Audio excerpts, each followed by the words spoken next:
जरांगे पाटलांच्या आंदोलनाचा जो फायदा व्हायचा तो प्रत्यक्ष अप्रत्यक्ष एकनाथ शिंदे आणि फडणवीसांनाच होणार आहे। आत्मक्लेश केल्याने आपल्या देशामध्ये दुसऱ्याच्या मनामध्ये सद्भावना निर्माण, म्हणून जरांगे पाटील स्वतःला डावावर लावतात। त्यांना जे साधायचे ते केवळ आरक्षण नाही आहे, त्यांना या धोरणकर्त्यांनाच बदलायचं आहे। भाजपकडून किंवा RSS कडून किंवा फडणवीसांकडून मराठ्यांना आपलंसं करण्याचं कोणतंही पाऊल टाकलं जात नाही। फडणवीसांची कार्यपद्धती इथे चुकलेली आहे असं माझं स्पष्ट मत आहे। त्यामुळे फडणवीसांच्या विरुद्ध जरांगे पाटील वारंवार बोलतात। एकनाथ शिंदेंना का टार्गेट करत नाही हे उत्तर विचारलं पाहिजे। कोणतंही सरकार आलं तरी 5 वर्ष आंदोलन चालेल असं माझं स्पष्ट मत आहे।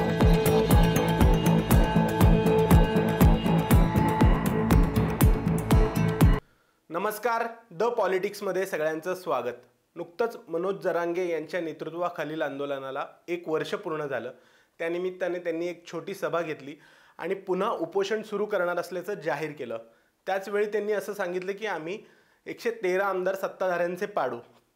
या सगळ्याचे अर्थ काय आहेत याबद्दल आपण आज बोलणार आहोत। माझ्यासोबत आहेत प्राध्यापक doctor Balasaheb Sarate sir. Sir, स्वागत आहे आपलं।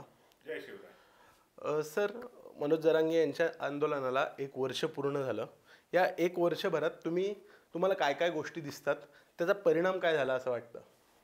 मराठा क्रांती मूक मोर्चा 2016-17ला झाल्यानंतर असं कोरोनाच्या नंतर असं वाटत होतं की आता मराठा समाजाचं संघटन थोडं विस्कळीत झालंय आणि एवढ्या मोठ्या प्रमाणात समाज संघटित होईल की नाही अशी थोडीशी शंका होती।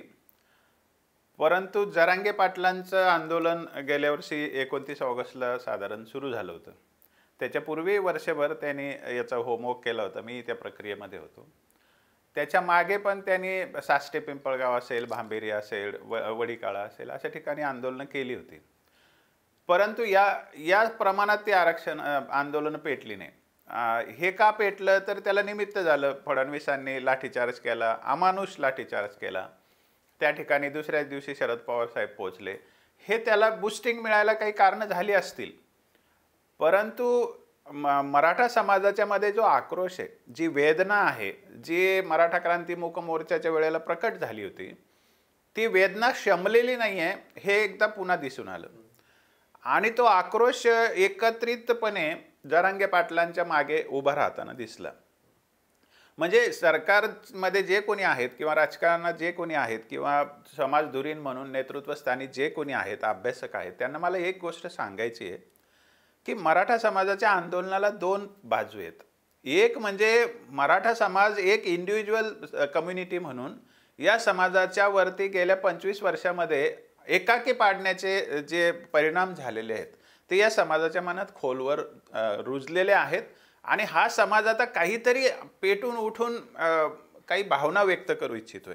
त्यात आरक्षण हा एक बिंदू आहे। एकंदरीत त्यांचं लाईफ जे स्टेकला लागले, म्हणजे त्यांचा लाईफच पणाला लागले, जीवनच पणाला लागले।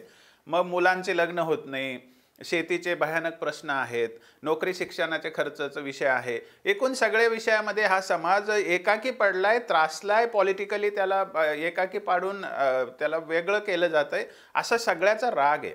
आणि जरांगे पाटलांचं आंदोलन, त्या ठिकाणी सरकारने केलेला लाठीचार्ज आणि नंतर त्याचं राजकारण, याच्यामुळे हा समाज पुन्हा एकदा एकवटला आणि जरांगे त्याला निमित्त झाले।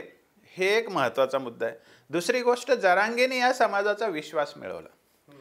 मग त्यागी नेतृत्व, निर्भीड नेतृत्व, हिम्मतवान नेतृत्व, मैदानातलं नेतृत्व, जमिनीवरचं नेतृत्व, शेतकऱ्याचं पोरग, सामान्य मराठा समाजाचं प्रतिनिधी, गरजवंतांचा लढा, या सगळ्या शब्दाच्या माध्यमातून मी मेलो तरी चालेल पण मी आरक्षण देईल, त्यांनी जो विश्वास जिंकला, त्यांच्या नेतृत्वाचं हे यश आहे।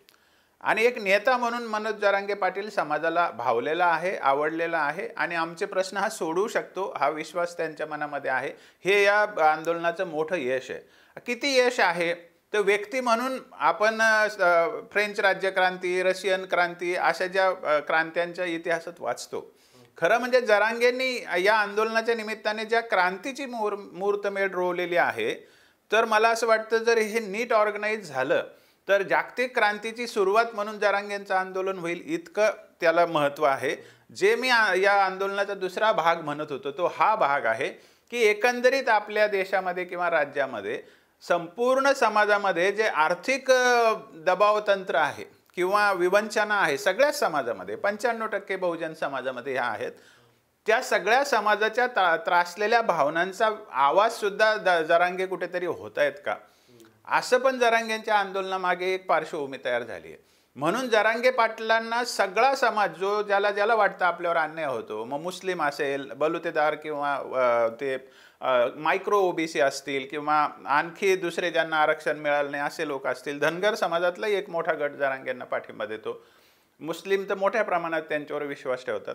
तर हा सगळा दुसरा भाग जो आहे, एकंदरीत समाजामध्ये आर्थिक दबलेपणा जो आहे किंवा ज्याला बाजारी अर्थव्यवस्थेमुळे जे संकट आलंय सामान्य समाजावर, महागाईचं असेल, विषमतेचं असेल, नंतर शिक्षणाचे प्रश्न आहे, नोकऱ्यांचे प्रश्न आहे, रोजगाराचे प्रश्न आहे, या सगळ्याचा आवाज सुद्धा जरांगे बनतील. आणि जागतिक भांडवलशाहीला जे आपल्याला पुढे आव्हान देऊन ही सगळी धोरणात्मक प्रक्रिया आपल्याला जर उलटवायची असेल तर जरांगे सारख्या सामान्य नेतृत्वाच्या मागे सगळा समाज उभा राहण्याची सुद्धा या दिशेने आपण जाऊ शकतो, असं मला एकूण या जरांगे पाटलांच्या आंदोलनातून दिसतंय. त्यामुळे एका बाजूला मराठा समाजासाठी तर ते महत्त्वाचं नेतृत्व प्रस्थापित झालंय, पण दुसऱ्या बाजूला अधिक व्यापक स्तरावर विचार केला तर सामान्यातल्या सामान्य वंचित गरजवंत सगळ्या समाजाचा आर्थिक दबलेपणाचा जो प्रतिकार आहे तो करण्यासाठी सुद्धा हे आंदोलन पुढे जाऊ शकतं. हे सुद्धा या आंदोलनाचं खरं म्हणजे महत्त्वाचं यश आहे असं मला वाटतं. जरांगे यांच्या आंदोलनाचं वैशिष्ट्य मला असं दिसतं, उपोषण. त्यांनी 1 वर्ष पूर्ण झालं त्यांच्या उपोषणाला किंवा सुरू केल्यानंतर, त्यांनी उपोषण सुरू केल्यानंतर किंवा त्यांनी आंदोलन सुरू केल्यानंतर आरक्षणाची ज्यांची मूळ मागणी आहे ती दृष्टीपथात दिसते तुम्हाला, की जैसे ती दिसते, की ते आणखी जिगळत जाते असं दिसतंय? एक लक्षात घ्या तुम्ही, मराठा क्रांती मूक मोर्चा जेव्हा सुरू झाला त्याला निमित्त होतं कोपर्डीची घटना, त्यातही आरक्षण ही मागणी होती, पण तेव्हा ती प्रमुख नव्हती. आम्ही ती प्रमुख मागणी करायला आम्हाला 5-7 वर्ष लागले. म्हणून आरक्षण म्हणजे सर्व काही नाही, पण आरक्षणाशिवाय काहीच नाही अशी भूमिका समाजाने घेतली. पण मी जसं सांगितलं की आरक्षण हा एक बिंदू आहे एकूण समाजाच्या त्रासातला. त्यामुळे जरांगे पाटलांच्या आंदोलनामध्ये आरक्षण थोडंसं बाजूला जरी गेलं तरी आंदोलन थंड होत नाही. त्याचं कारण त्यांना जे साधायचं आहे ते केवळ आरक्षण नाही आहे, त्यांना या धोरणकर्त्यांनाच बदलायचं आहे. त्यांना ही जी फ्री कॅपिटलिझमची किंवा मुक्त भांडवलशाहीची जी आव्हानं किंवा त्याच्या आघात आहेत त्या आघाताला उत्तर द्यायचे. त्यामुळे जरांगे पाटलाच्या आंदोलनाकडे केवळ आरक्षणाचं आंदोलन म्हणून बघितलं तर आपल्याला ते आंदोलन कदाचित अपेक्षी वाटू शकतं, पण त्यांच्या आंदोलनात जर सामाजिक आणि राजकीय उलथापालथीला जर आपण काही त्याचा आधार घेतला तर मग ते आंदोलन यशस्वी, प्रचंड यशस्वी वाटायला लागेल. आणि मी तर म्हणतो जागतिक क्रांतीच्या दृष्टीने दिशेने चाललेलं एक पाऊल जर म्हटलं तर या आंदोलनाला खूपच महत्त्व आहे. आता राहिला उपोषणाचा प्रश्न.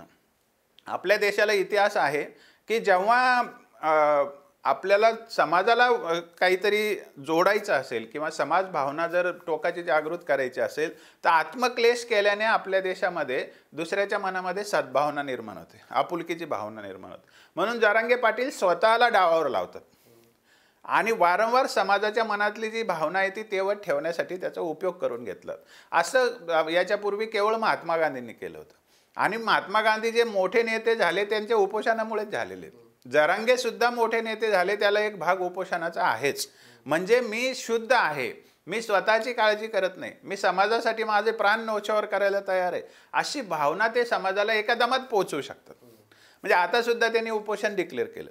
गांधीजींची सुद्धा सगळी उपोषणं यशस्वी नव्हती झाली, पण उपोषण डिक्लेअर केल्यामुळे समाजामध्ये जी काळजीची भावना तयार होते, मग समाज पुन्हा पेटून उठतो, समाज पुन्हा त्यांच्या मागे एक गठ्ठा उभा राहतो. तर ती नेतृत्व गुण येतो, म्हणजे समाजाला आपल्याबरोबर जोडून ठेवण्याचा तो नेतृत्व गुण आहे. समजा उद्या शरद पवार म्हणले मी उपोषण करतो तर करा म्हणतील लोक, एकनाथ शिंदे किंवा फडणवीस म्हणले मी उपोषण करतो तर करा म्हणतील लोक. जरांगे उपोषण करतो म्हणलं तर लोक म्हणतात नको नको, आम्हाला हा नेता पाहिजे. ही जी वेगळेपणाची गोष्ट आहे ना, ही गोष्ट जरांगेच्या नेतृत्वाचं यश आहे आणि आपण त्यांना त्याच्यासाठी पूर्ण मार्ग दिले पाहिजे. आता त्यांनी हे करावं का आणखी कोणता मार्ग घ्यावा, मला असं वाटतं त्यांना समाजाला वेठीस न धरता, म्हणजे समाजाने रोज आंदोलन करावं, समाजाने साखळी उपोषणं करावी, समाजाने निदर्शनं करावी, गावबंदी करावी, हे सगळं त्यांनी करून पाहिलं. पण याच्याने समाजाला काहीतरी करायला सांगायचं आणि त्यांचे काम धंदे बंद करायचे असं होतं. म्हणून मग मी एकटाच करतो ना, मला तेच परिणाम साधायचा आहे ना, मला एकट्याला करणं सोपं आहे ना. म्हणून जरांगे पाटील सोपा पण अत्यंत प्रभावी मार्ग निवडतात आणि ते त्यांच्या नेतृत्वातलं जिनियस आहे असं मला वाटतं. ते हुशार आहे तेवढे आणि त्याला आपल्याला मार्क दिलेच पाहिजे, कारण ते खरे नेता म्हणून बरोबर समाजाला आपल्याबरोबर आहे समाज हे सिद्ध करतात आणि राजकारणाने एक मेसेज देतात. जे निर्णय करते त्यांना एक मेसेज देतात की तुम्ही असं समजू नका माझ्या मागे आता समाज राहिला नाही, हे घ्या माझ्या मागे पुन्हा एवढा समाज आहे. ते वारंवार आता किती वेळेस लोक म्हणले की आता जरांगेचं आंदोलन अण्णा हजारेसारखं होईल किंवा किती वेळेस म्हणले की ते अपयशी होईल, पण जमिनीवरती नाही अपयशी झालं, त्यांना यश नाही मिळालं. मागणीपुरता विचार केलात, आरक्षणाची मागणी पाहिजे तशी सुटली नाही किंवा कोणतं त्यांची काही मागणी मंजूर होताना दिसत नाही. पण मागणी हा आत्माच नाही आहे आंदोलनाचा, एकूण जीवन बदलाचाच हा लढा आहे. त्यामुळे जरांगे पाटील आम्हाला पाहिजे, कारण कधीतरी आम्ही त्यांच्या माध्यमातून धडा शिकवू आणि आम्हाला पाहिजे ते देशात करून घेऊ. हे जे सामान्य वंचित गरजवंत समाजाचं जे दुखणं आहे ना, हे दुखणं सोडवण्याला जरांगे एक आशावादी नेतृत्व आहे हे आता निश्चित झालेलं आहे. आता भविष्यकाळ काय असेल ते त्यांच्या नेतृत्वाच्या मर्यादात सिद्ध होतीलच, पण मला असं वाटतं आज तरी ते यशस्वी झालेले आहेत आणि आज उपलब्ध नेतृत्वामध्ये त्यांच्या वयाचा जर विचार केला ना, अनुभवाचा जर विचार केला, तर त्यांनी सगळ्यांना पालथं घातलेलं आहे. आणि या काळामध्ये ही गोष्ट अत्यंत नैसर्गिक आहे, कारण ग्लोबलायझेशनने जे ज्याला मुक्त भांडवलशाहीचा जो उन्माद आहे, जे पर्यावरणाचं नुकसान असेल, शेतीचं नुकसान असेल, नोकरी शिक्षणाचे प्रश्न असतील, रोजगाराचे प्रश्न असतील, हे सगळा जो टोक गाठलाय आता, माणूस माणसाला ओळखायला तयार नाही, सामाजिक विघटन असेल, हे सगळे परिणामाला जर आपल्याला एका दमात उत्तर द्यायचं असेल तर मग सगळ्यांना एकत्र यावं लागेल. सगळ्यांना आपल्याला म्हणजे असं की प्राणाची आहुती द्यावं लागेल किंवा मृत्यूचे त्याग करावं लागेल किंवा आपल्याला याच्या मागे पूर्ण अंशाने उभं राहावं लागेल, अशी जी भावना लागते ती भावना आता समाजामध्ये पेट घेते. आणि जरांगेंचं आंदोलन केवळ मराठ्यांचं आंदोलन न राहता उद्या कदाचित ते मुक्त भांडवलशाहीच्या विरोधातलं जागतिक आंदोलनाच्या दिशेने टाकलेले एक पाऊल सुद्धा होऊ शकतं, हे मला फार प्रकर्षाने जाणवतंय अलीकडे याचा विचार करताना. पण मला आता एक आरक्षणाचा अभ्यासक म्हणून उत्तर द्या की आरक्षणाची मागणी ही आता तुम्हाला जैसे थे दिसते की दृष्टीपथात दिसते? मुळामध्ये मराठा आरक्षणाचा जिथपर्यंत संबंध आहे, मी अतिशय स्पष्ट शब्दात सांगतो की मराठा समाजाला आरक्षण कोणतं मिळू शकतं आत्ता, तर ACBC आरक्षण मिळू शकत होतं, ते दिलं. कारण काय, तर आयोगाचा जो अहवाल आलेला आहे, आयोगाच्या अहवालानुसार जे त्याच्या शिफारसी असतात ते आरक्षण मिळत असतं. मग आयोगाच्या अहवालामध्ये शिफारसच जर ACBC आरक्षणात घालण्याची असेल आणि OBCत न घालता वेगळा प्रवर्ग करून आरक्षण देण्याची शिफारस त्यांनी केलेली आहे, तर मराठा समाज 16(4) आणि 15(4) खाली पात्र ठरलेला आहे आणि त्याला घटनात्मक तरतुदीनुसार आरक्षण द्यायचं 342A खाली. तर तशा पद्धतीने मराठा समाजाला आरक्षण दिलं गेलेलं आहे. आणि आता मराठा समाजाच्या आरक्षणाचा एकमेव मुद्दा राहिला जो अर्धा राहिलेला आहे आणि सरकारने तिथं मात्र जबाबदारी घेतली पाहिजे, ते म्हणजे आता तुम्ही राज्यात जसं ACBC आरक्षण दिलं तसं या समाजाला केंद्रीय ACBC कोट्यामध्ये घातलं पाहिजे. तिथे 50% मर्यादा ओलांडण्याचा प्रश्न नाही. तर सरकारने ही प्रक्रिया जर पूर्ण केली तर मराठा समाजाच्या आरक्षणाचं काम झालं असं सरकार म्हणू शकतं. आता जरांगे पाटलांच्या ज्या मागण्या आहेत त्याचे 3 बिंदू आहेत. एक म्हणजे सगळेश्वरीचा अध्यादेश किंवा अधिसूचना लागू करा, त्याच्यानंतर मराठवाड्यासाठी ते हैदराबाद गॅजेट लागू करा आणि उर्वरित महाराष्ट्रासाठी सातारा गॅजेट लागू करा. हे शब्द तुम्ही लक्षात घ्या. आता याचं काय आहे, तर मराठा समाजाचं जे आरक्षणाचा विषय आहे तो ACBC म्हणून मार्गी लावावा लागतो. जरांगेंच्या मागण्या ज्या आहे त्या मराठा समाजाला कुणबी नोंदीचा अडचणीचा विषय असल्यामुळे जुन्या काळात हा समाज कुणबीच होता असं म्हणून त्यांना कुणबीचे दाखले देण्यासाठी जरांगे पाटलांची खरं तर मागणी आहे. तर तो कुणबीकरणाचा विषय, तो विषय वेगळा आहे आणि हा ACBCचा वेगळा. तर सरकार ACBC दिलं म्हणतंय ना, त्यांनी मग ती प्रक्रिया पूर्ण केली पाहिजे आणि केंद्रीय यादीत घातलं पाहिजे. राहिला कुणबीकरणाचा विषय, तर सरकारने त्याच्यासाठी आयोगाकडे ते पाठवलं पाहिजे की हे जे हैदराबादचं गॅजेट आहे त्याचा अभ्यास करा, हे जे सातारा गॅजेट आहे त्याचा अभ्यास करा हे जे अधिसूचनेचा विषय तर सरकारनेच कमिटमेंट दिली, तर सरकार मागे फिरलं, सरकारने ती कमिटमेंट पूर्ण करायला पाहिजे. त्याचा उपयोग किती होईल न होईल हा नंतरचा विषय. सरकारने म्हटलं ना आम्ही लागू करतो, त्याने ते लागू केलं पाहिजे. आणि हे जे कुणबीत्वाचा विषय हा आयोगाकडे पाठवून सहज सुटू शकतो, काहीही त्याला भांडण करायची गरज नाही. दुर्दैवाने काय होतं की सामाजिक आंदोलनाची जेव्हा उंची येते ना, तेव्हा त्यांना मॅनेज करण्याचं किंवा स्टेटस को ठेवण्याचे जे प्रयत्न होतात ते इथं पण होताना दिसतात. म्हणजे लिंगरिंग ठेवायचं, काहीच सोडवायचं नाही, संवादच करायचा नाही, सोप्या मार्गाने जायचं नाही, त्याला अवघड करीत राहायचं आणि मग लोकांना तिकडेच लक्ष द्यायला होतं. मी म्हणतो का नाही पाठवत आयोगाकडे हैदराबादचं गॅजेट, का नाही पाठवत साताऱ्याचं गॅजेट आयोगाकडे? आयोगाचं ओपिनियन घ्यावं, देता येतं की नाही देता येतं.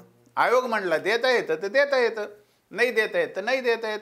कारण आयोग ही सर्वोच्च त्यातली संस्था आहे त्या विषयाचा निर्णय करण्याची. तर ही सोपी प्रक्रिया आहे, याला एवढं भांडण करायची काही गरज नाही.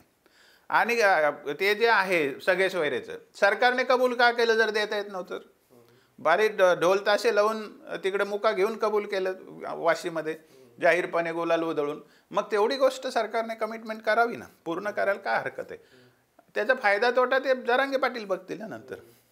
तर इतकं सोपं आहे. म्हणजे याला सरकारच्या बाजूने प्रश्न सोडवण्याच्या दृष्टीने सोपे मार्ग अवलंबले पाहिजे असं मी स्पष्ट बोलतो. जरांगे पाटील काय करणार? ते आंदोलक आहे, ते काय अभ्यासक नाही ना.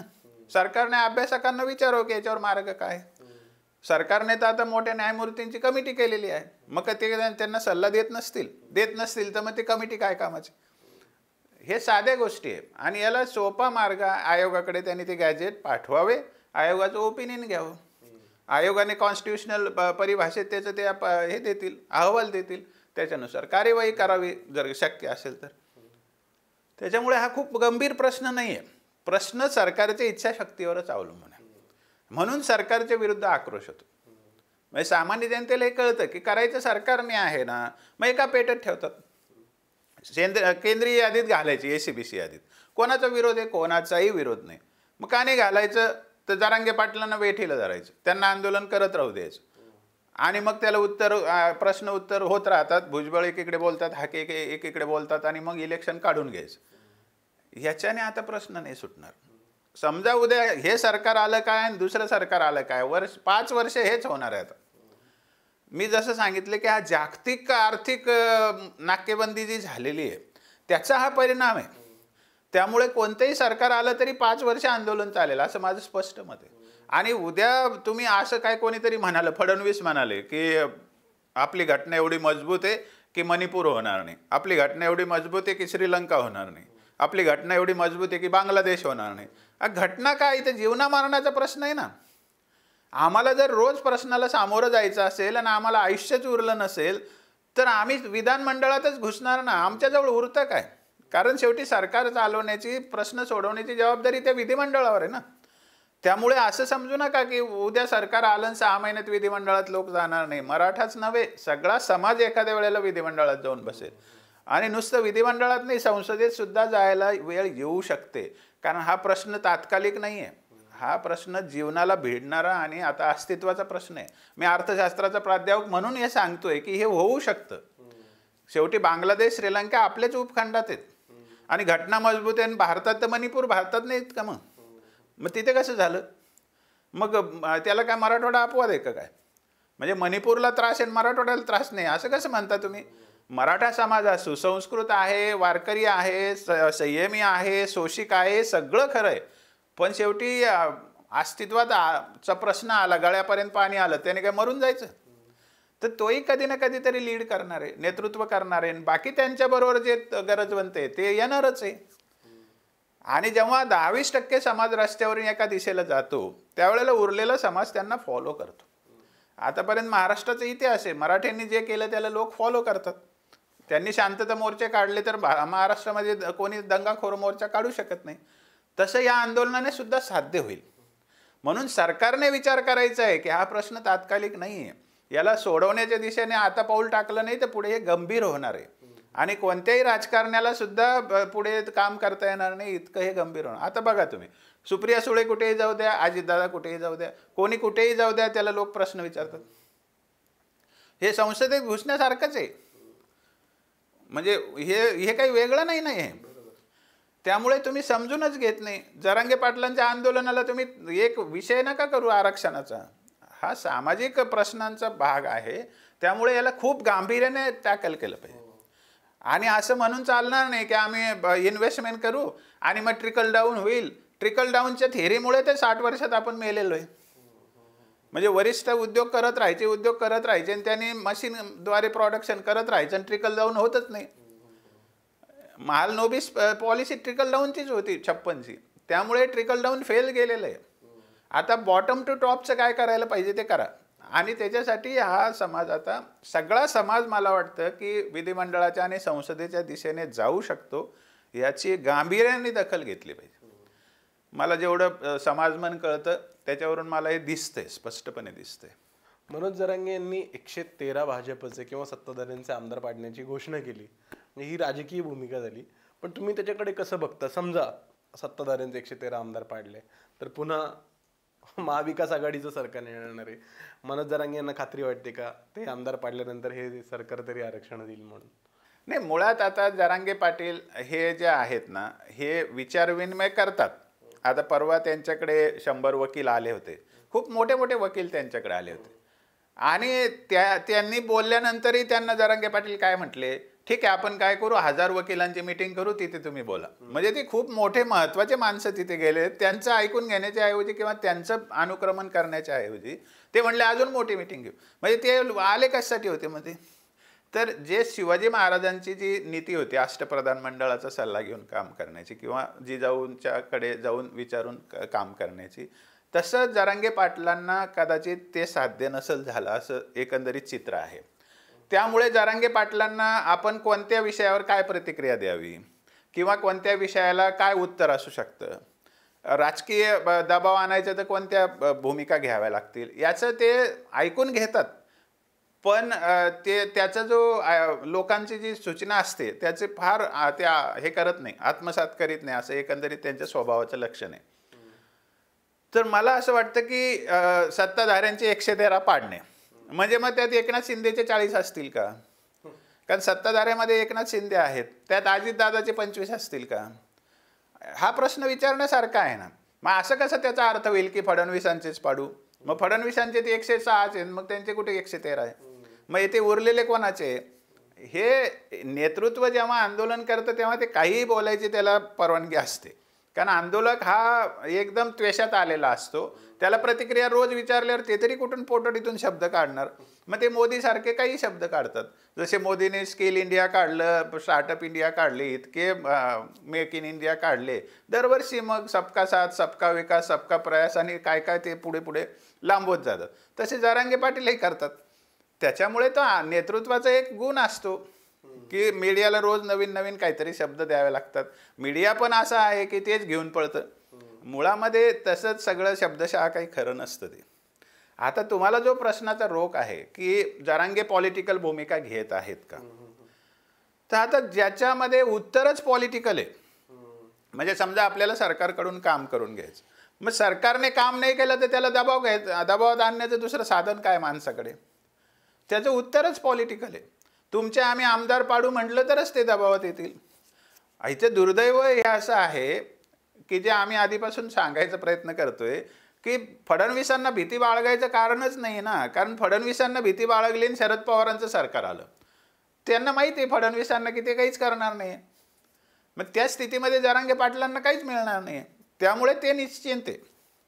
आणि त्यात पुन्हा त्यांचा एक वेगळा भरोसा आहे की आम्हाला जरांगेमुळे ओबीसी कॉन्सन्ट्रेटेड झाले, ओबीसी एक गठ्ठा मिळणार आहे, त्यामुळे जरांगेला ते धन्यवाद देतात मनातून.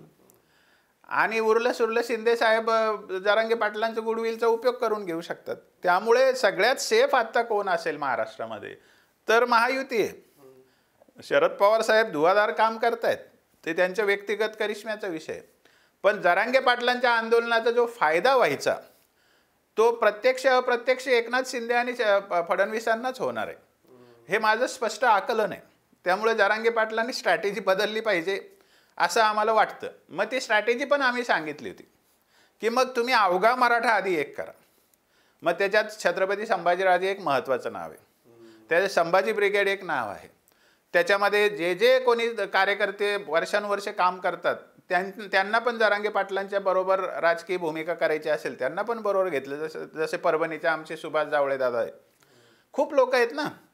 मग इथे संभाजी महाराज जे आहेत ते सुद्धा शेतकऱ्यांचे प्रश्न, मराठ्यांचे प्रश्न, गरजवंताचे प्रश्न घेऊन चाललेले आहेत. त्यांनी स्वतःहून भेटून सांगितले जरांगे पाटलांना की तुमचं कार्य हेच आमचं कार्य आहे.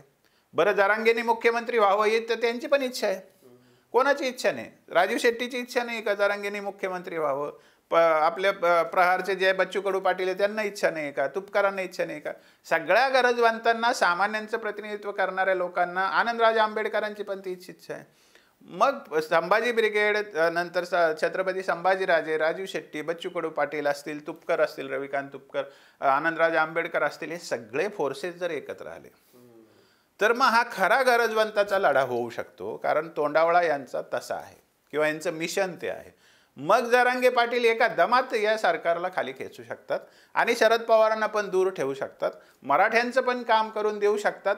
आणि मी जसं म्हणलं की आर्थिक मुस्कटदाबीला जे तुम्हाला सोल्युशन द्यायचं आहे, जे बच्चू कडू पाटील पण त्यांच्या मुलाखतीतून सांगतात की सामान्य माणसाला काय मिळालं, शेतकरी आहे, कामगार आहे, यांना काय मिळालं, तर अशा ज्या सामान्य कारागीर आहे, गरजवंत आहे, कामगार आहे, शेतकरी आहे, वंचित आहे, SC ST आहे, सगळे आहेत, या सगळ्यांना जर न्याय द्यायचा असेल तर मग आपल्याला या मिशनमध्ये सगळे जे काम करणारे लोक आहेत, जे शरद पवारांच्या महाविकास आघाडीशी संबंधित नाही किंवा महायुतीशी संबंधित नाही, अशा ज्या सामान्य नेतृत्वाला बरोबर जर घेतलं तर मला असं वाटतं जरांगे पाटील मुख्यमंत्री पण होऊ शकतात आणि त्या दिशेने एक मोठं पाऊल पण टाकलं जाऊ शकतं.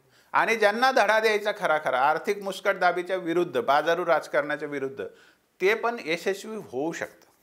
तात्कालिक हा उपाय आहे त्याच्यावर. तर जरांगे पाटलांना आमचं असं सांगणं आहे, मी तर वारंवार सांगतो की त्यांनी असं केलं पाहिजे. कारण आता पक्ष स्थापन करून जरांगे पाटील तर काही पक्षाला एका चिन्हाखाली आणू शकणार नाही. मग संभाजीराजांचा पक्ष आहे, ते सुद्धा महाराजांचे वंशज आहेत. आणि तात्कालिक मला काय मिळालं आणि तुला काय मिळालं याच्यापेक्षा आपण सगळे मिळून जरांगे पाटलांच्या मागे उभे राहू आणि जरांगे पाटलांनीच लीड करावं सगळं. म्हणजे जरांगे पाटलांना जे साध्याचं ते साध्य होईल, सामान्य समाजाचा प्रश्नही सुटेल आणि हे जे प्रतिनिधित्व करण्यासाठी धडपडत आहेत बाकीचे लोक त्यांनाही व्यासपीठ मिळेल. हे एक सोपा विषय, म्हणजे त्या अर्थाने राजकीय ही आघाडी उभी राहू शकते आणि ही पहिली आघाडी होऊ शकते. कारण सगळ्यांना हरवण्याची क्षमता यांच्यामध्ये, कारण ही काळाने घडून आणलेली प्रक्रिया आहे. शरद पवार किती प्रभावी नेते आहेत किंवा फडणवीस किती प्रभावी नेते आहेत याला काही मतलब नाही. जेव्हा जनतेच्या जीवाशी खेळ आहे तेव्हा जनता फुकट सगळं करायची आता इच्छा करते. फक्त त्यांच्या समोर सगळ्यांनी संघटितपणे उभं राहिलं पाहिजे.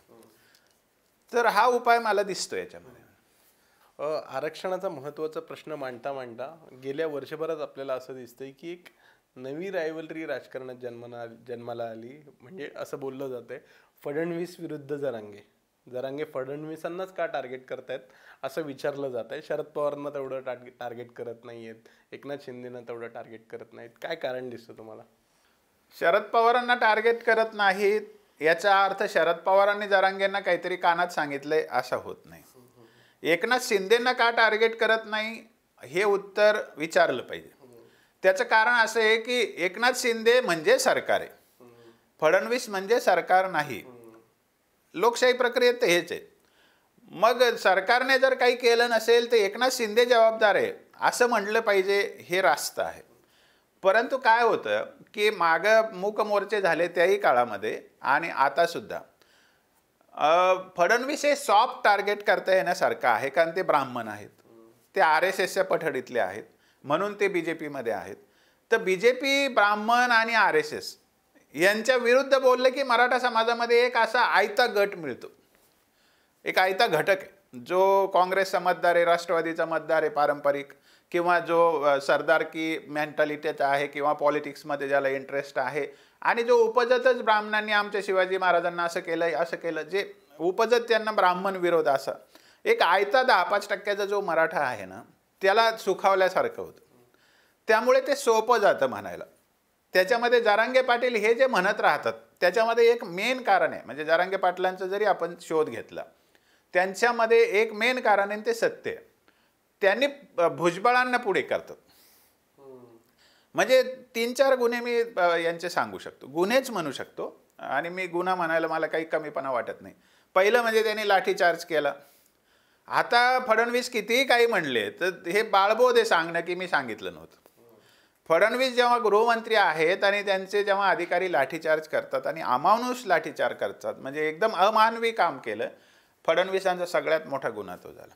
त्यांनी जरांगे पाटील जिवंत केला असं मी म्हणेल. दुसरा मुद्दा त्यांचा असा आहे की जरांगे पाटलांचं आंदोलन जेव्हा त्यांनी सरसकट महाराष्ट्राची मागणी केली, त्यांनी भुजबळांना पूर्णपणे मोकळीक दिली. तिथे वडीगोद्रीला पाठवलं, बीडमध्ये जाळपोळ करायला पाठवलं, त्याच्यानंतर त्याचं समर्थन केलं, सगळ्या गोष्टी, आणि मराठा आंदोलन बदनाम करायचा प्रयत्न केला. हा एक फार मोठा गुन्हा आहे. आणि भुजबळांना त्यांनी ते म्हणले, मला वाटलं होतं सगळं संपलं, पण त्याच्यातून ते जिवंत झाले. म्हणजे भुजबळांनी बोलून दाखवलेलं आहे. तर भुजबळांना पुढे करून त्यांच्या खांद्यावर बंदूक ठेवून मराठ्यांना लांछन लावणं, हे काम यांनी केलेलं आहे. त्यांनी जालन्यामध्ये सभा केली. कोणी केली? दानवेंना आज पस्तावा होत असेल किंवा नसेल होत, पण रावसाहेब दानवेंनीच तर ती जालन्याची सभा केली ना भुजबळांची पहिली. त्यात पंकजा मुंडे वक्त्या होत्या, पण त्यांनी नंतर ते मागं घेतलं. तर ही सुद्धा भाजपचीच चाल आहे. त्याच्यानंतर आता हाके कोणी आणून बसवले? हाके पूर्णपणे अतुल सावेने सपोर्ट केलेलं आंदोलन आहे. आणि अतुल सावे फडणवीसांचा माणूस आहे. पडळकर कोणाचे? पडळकर काल जरांगे पाटलाच्या विरुद्ध बोलले नाही का? शरद पवारांवर बोलतात तो वेगळा विषय, पण जरांगेंवर बोललेच ना ते. पडळकर की झाडकीपत्ती आहे. त्यांचं तर डिपॉझिट जप्त झालं होतं गेल्या विधानसभेला. ते पडळकर यांचेच माणूस आहे. माझं म्हणणं असं आहे की हे दुसऱ्याच्या खांद्यावर बंदुका ठेवून जे चालवतात ना, त्याच्यामुळे फडणवीस टार्गेटवर येतात. फडणवीसांनी कार्यपद्धती बदलावी. त्यांनी पण सामोर, आता अजितदादा गेले बीडमध्ये किंवा तिकडे हिंगोलीमध्ये गेले, त्यांना लोकांनी नाही का छळलं? त्यांना विचारलं नाही का? अजितदादा काय म्हटले? हो माहिती आहे मला, मी पण मराठ्यांच्या पोटचा आहे, कळलं मला तुझं. अजितदादा तिथून पळाले का? अजितदादा गेले की नाही मैदानामध्ये? मग फडणवीस असे मराठवाड्यात येऊन एकदा का बसून लोकांना फेस करत नाही? त्यांना काय खात्री नाही आहे त्यांच्या पोलिसांवर? फडणवीसांना काय भीती वाटते मराठवाड्यात येऊन मराठा समाजाचा संवाद करण्यात? मला कळत नाही ही गोष्ट. मग जे तर ते स्वतः जातीवादी नाहीत ना, जरांगे असू द्या. मग ते जर मराठ्यांचे हितकर्ते आहेत, मराठ्यांना ते आपलंसं करू इच्छितात, मराठा त्यांना आपला वाटतो, का नाही ते मराठ्यांमध्ये येऊन बसून संवाद करीत फडणवीस? माझं त्यांना आव्हान आहे, त्यांनी यावं, त्यांनी विचारावं समाजाला प्रश्न. आणि शरद पवारांनी काय केलं, यांनी काय केलं ते सांगायचं नाही. हे बघा तुमचे हे प्रश्न आहे, मी हे करू शकतो असं स्पष्ट अंगावर घेऊन सांगावं. मी म्हणतो त्यांना डोक्यावर घेतील ना. मराठा समाज हा जातीवादी समाज नाही आहे, पुन्हा पुन्हा मी सांगतो, आणि मी त्याला बिलकुल ठाम आहे. फडणवीसांनी यावं, आपल्या जातीच्या पलीकडे जाऊन विचार करावा. आणि मी ओबीसीला आमचा DNA म्हणलो, ते स्लिप ऑफ टंग होतं, मला तसं म्हणायचं नव्हतं. जे काय एक्सप्लेनेशन द्यायचं असेल ते द्यावं, मराठा समाजाला आपलं म्हणावं. मी म्हणतो मराठा समाजातला जो रोष आहे तो कमी होईल. पण भाजपकडून किंवा RSS कडून किंवा फडणवीसांकडून मराठ्यांना आपलंसं करण्याचं कोणतंही पाऊल टाकलं जात नाही. उलटं मी जे ऐकतो भाजपमध्ये किंवा RSS कडून की आम्हाला बरं झालं तर ओबीसी आम्हाला एक गट्टा मतं करतील आणि फडणवीस आमचा फार मजबूत माणूस आहे, सक्षम माणूस आहे हँडल करायला, आम्हाला काही गरज नाही जरांगेंना हे करण्याची, मान देण्याची किंवा त्याला विचारण्याची. अरे जरांगेचा हा प्रश्न नाही ना, हा प्रश्न अख्ख्या मराठा समाजाचा आहे ना. मग तुम्ही मराठा समाजाबद्दल भावना बोला ना. मी कुठं म्हणलं जरांगेला भेटायला जा का नका जाऊ, पण मराठ्यांमध्ये तर जाऊन बसा, मराठ्यांच्या भावना तर जाणून घ्या, मराठ्यांचं दुःख तर जाणून घ्या. मग तुम्हाला कळेल की तुम्ही मराठ्यांना आपलं म्हणताय की नाही म्हणताय. साधीशी गोष्ट आहे. समाज मन हे लेकरासारखं असतं. ते जेव्हा ओरडतं बोंबलतं तेव्हा त्याला बोंबलायचा अधिकार असतो, कारण ते लेकराच्या मानसिकतेत असतं. त्याच्या पालकांनी त्याला सांभाळायचं ना, कसं सांभाळायचं ते स्किल शरद पवार साहेबांकडे आहे. त्यांना काही म्हटलं तरी ते लोकांकडे जाऊन ऐकून घेतात. ते स्किल अजितदादाकडे आहे, ते एकनाथ शिंदे साहेबांकडे. मग फडणवीस का दाखवत नाही? महत्त्वाच्या सक्षम नेत्याचं हे वैशिष्ट्य असतं की त्याने समाजमन लेकरासारखा आहे असं समजून त्याला डील केलं पाहिजे आणि त्याला सोल्युशन द्यायचा प्रयत्न केला पाहिजे. फडणवीसांची कार्यपद्धती इथे चुकलेली आहे असं माझं स्पष्ट मत आहे. त्यामुळे फडणवीसांच्या विरुद्ध जरांगे पाटील वारंवार बोलतात आणि जरांगे पाटलांचं म्हणणं त्या परिस्थितीमध्ये योग्य असतं, कारण फडणवीसांनी ठरवलं तर हे आंदोलन मिटवण्याला काहीही अडचण येणार नाही. ही वस्तुस्थिती आहे. तुम्ही एकनाथ शिंदेकडे जरी बोट दाखवलं तरी शेवटी पॉलिसी डिसिजन महाशक्तीच घेते, हे सगळ्यांना माहिती आहे. शिंदे साहेब महाशक्तीच्या सपोर्टनेच काम करतात हे सगळ्यांना माहिती आहे. मग शेवटी फडणवीसांना जबाबदार धरलं जाणार ना. कारण काल मी त्यांची पुढारी चॅनलवर मुलाखत ऐकली. सरकारचे धोरणकर्ते फडणवीस हे त्यांच्या शब्दातून जाणवतं ना. ठोकून काढा हे कोण म्हणू शकतं? तेच म्हणू शकतात ना. मग पहिली जबाबदारी त्यांची आहे ना सरकारमधली. मग त्यांना जाब विचारणं किंवा त्यांना दूषण लावणं हे तर जरांगे पाटलांचा अधिकार बनतो. त्यामुळे ते जरांगे पाटील चुकतात असं माझं म्हणणं नाही. फडणवीसांची कार्यपद्धती चुकते आणि फडणवीस स्वतःला असं समजतंय की मला मराठा लोक ब्राह्मण म्हणून माझ्या विरुद्ध जातीवाद करतात. मराठा समाज असं करीत नाही. कारण गडकरी का आवडतो मग मराठा समाजांना? मनोहर जोशी का मराठा समाजांना चालले? असं थोडी ब्राह्मण आहे म्हणून आहे. पालकाच्या भूमिकेत या लेकराला समजूत काढा आणि त्याला आपलंसं करा. कारण समाज हा नेहमी खुला असतो, सगळ्या नेत्यांसाठी खुला असतो. त्याच्यामुळे हे म्हणणं की ते ब्राह्मण आहेत म्हणून किंवा ते सगळे कारणं असू शकतात, ते प्राथमिक कारण आहे. ही RSSची पण जबाबदारी आहे, ही भाजपची पण जबाबदारी आहे, ही फडणवीसांची पण जबाबदारी आहे. जर मराठ्यांच्या मनात काही असेल की हे लोक आमच्या विरुद्ध वागतात किंवा हे आम्हाला सामावून घेत नाही, तर ही त्यांची जबाबदारी आहे या समाजाला सामोरं जाऊन आपलंसं करून घेण्याची. त्याची सुरुवात त्यांनाच करावी लागेल, हे माझं स्पष्ट मत आहे. तुम्ही आत्ता भाजप आणि फडणवीसांबद्दल बोललात, पण इतर पक्ष शरद पवारांचा असू दे, अजित पवारांचा असू दे, एकनाथ शिंदेंचा, उद्धव ठाकरे यांचा, काँग्रेस असू दे, हे पक्ष तुम्हाला सिरियस वाटतात का मराठा आरक्षणाच्या भूमिकेबद्दल किंवा मराठा आरक्षणाबद्दल? फडणवीसांच्याबद्दल जे जरांगे पाटील बोलतात त्याचे मी कारणं सांगितली. तसे शरद पवार करतात का? तसे अजित पवार करतात का? तसे एकनाथ शिंदे करतात का? नाही करत. म्हणजे फडणवीसांच्या कोणत्या गुणावर समाज नाराज आहे हे तुम्ही समजून घ्या. आता त्यांचं चांगलं काम असून ते लपून जातं त्यांच्या या अवगुणामुळे. मग त्यांनी ते बदलावं, पहिला मुद्दा. आता शरद पवारांनी चूक केली हे मराठा समाजाने 100% स्वीकारलेलं आहे. त्याच्यामुळे शरद पवारांच्याबद्दल आता मराठा समाजामध्ये आपुलकीची भावना राहिलेली नाही. आणि गेली 5 वर्ष 10 वर्ष आम्ही हेच सांगतोय की शरद पवार साहेबांनी जे मूलभूत चुका करून ठेवलेल्या आहेत, 23 मार्च 1994, 3 जून 1994, 8 डिसेंबर 1994, 9 ऑगस्ट 1995, या काळामध्ये त्यांनी जे GR काढले त्याच्यामुळे मराठा समाजाच्या 50% मर्यादेत जाण्याचा मार्ग बंद झाला. ही वस्तुस्थिती आहे. 2001चा कायदा 2004ला पारित केला तेव्हाही त्यांच्याच आघाडीचं सरकार होतं. जेव्हा त्यांनी बापट आयोग आला 2008ला तेव्हा त्यांच्याच आघाडीचं सरकार होतं. जेव्हा राणे समितीच्या वेळेला आयोगाने नाकार दिला की आम्ही मराठ्यांचं सर्वेक्षण करणार नाही, त्याही वेळेला त्यांचंच सरकार होतं. आयोगाला बरखास्त करायला पाहिजे होतं. जसा आताही प्रश्न आला होता, निरगुडे आयोग होता, हाके आणि किल्लारीकर सदस्य होते, नंतर मेश्राम सदस्य होते. मराठ्यांचा अभ्यास करणार नाही म्हणाले, सरकार म्हणले वा बाहेर. कारण कायद्यात अधिकार आहे सरकारला त्या आयोगाला बाहेर काढण्याचा. मग यांनी ते 2013ला 3 जूनला पत्र दिलं आयोगाने की आम्ही मराठ्यांचा अभ्यास करणार नाही. त्यावेळेला हरिनरके होते आयोगामध्ये. मग तेव्हा यांनी बरखास्त का नाही केला आयोगाला? का? तर भुजबळ होते ना. भुजबळांचा माणूसच ते सगळं करीत होता ना. म्हणजे यांना भुजबळ आवडत आहे, त्यांनी भुजबळांचं ऐकलं सगळं. मग 2014ला जेव्हा आरक्षण दिलं तर मराठा समाज सामाजिक, शैक्षणिक, आर्थिकदृष्ट्या मागास ठरला, अपूर्व प्रतिनिधित्व होतं.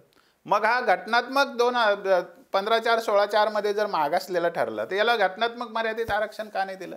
50%च्या वर 16% आरक्षण का दिलं तुम्ही? 50%च्या आत द्यायचं ना, जे द्यायचं ते. मग चूक त्यांनीच करून ठेवली. आता 16% त्यांनी दिलं म्हणून या सरकारला वाटलं 16% दिलं पाहिजे. मग त्यांनी OBCला दुखावलं नाही, मग या सरकारला वाटलं की आम्ही कसं दुखावणार? मग सगळ्यांचा एकच प्रयत्न नंतर राहिला की याला खूप मागासलेलं ठरवायचं आणि याचं आरक्षण कायदेशीर ठरवायचं. हे चक्र कशामुळे सुरू झालं? तर 1999 पासून 14 पर्यंत महाराष्ट्रात शरद पवारांच्या नेतृत्वात आघाडीचं सरकार आहे. काय झालं? आता ते म्हणतात की केंद्र सरकारने मर्यादा वाढवली पाहिजे. हास्यास्पद आहे. कारण असं आहे की 2004 पासून 2014 पर्यंत केंद्रामध्ये यांची सत्ता होती. 2005ला नचिप्पन आयोगाची नचिप्पन समिती होती, त्याने अहवाल दिला खासदार काँग्रेसचेच की घटनात्मक मर्यादा वाढवा आरक्षणाची ओबीसीच्या. तो आरक्षणाचा अहवाल धूळखात पडला. काँग्रेसने त्याला आणलं नाही पटलावर आणि लागू केला नाही. मग 2004 ते 14 मध्ये शरद पवार केंद्रात होते ना, मग का नाही त्यांनी मर्यादा वाढवण्यासाठी चिपन कमिटीचा अहवाल लागू केला?